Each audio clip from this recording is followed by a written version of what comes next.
All right, today we're cracking open Read Your Mind by the mentalist Oz Pearlman. We're going to break down how the secrets he uses on stage can give you, well, a serious edge in the real world. You know that feeling, right? You're in a super important meeting, a negotiation, maybe just a tense conversation, and you're just wishing you knew what the other person was actually thinking. I mean, imagine having that advantage, knowing if they're with you or if you're losing them before they even open their mouth. Well, here's the thing. According to Oz Pearlman, that ability, it's not magic. It's not some superpower you have to be born with. Nope. It's a skill, a set of tools that, believe it or not, you can learn, practice, and actually master. And that's really the big idea we're digging into today.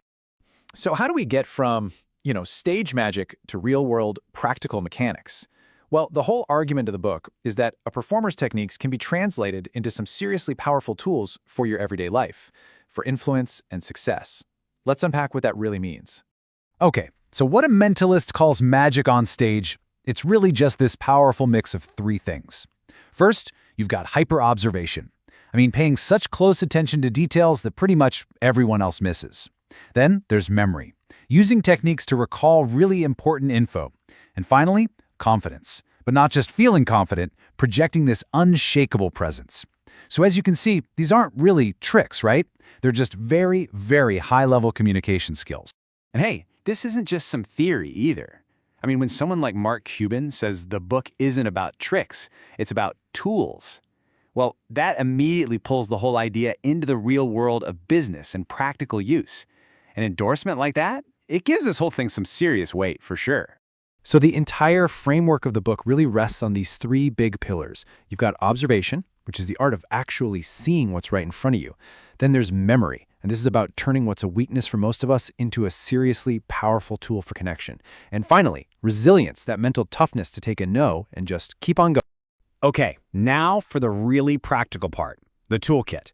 We're going to look at 3 concrete ideas from the book that you can start using, immediately. So, tool number 1 totally reframes what confidence even is. See, most of us think of confidence as a feeling, right? Something you have to wait to show up. But Pearlman argues it's a mechanic. It's something you actually build. He talks about simple physical things like doing a power pose before a big meeting. It's about projecting authority and control, even if you're feeling all kinds of nervous on the inside. And tool number 2, oh man, we've all been there. You forget someone's name literally seconds after they tell you. The book says this isn't a memory problem. It's a focus problem.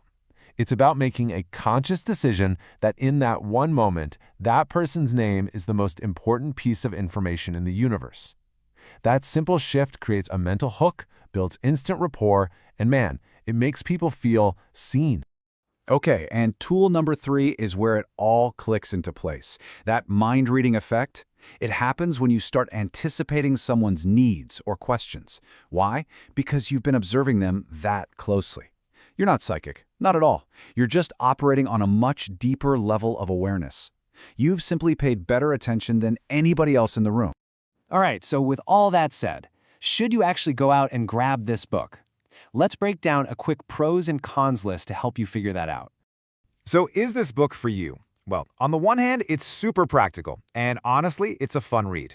It's absolutely great for anyone in sales, or a leadership role, or even if you just want to be more confident at parties.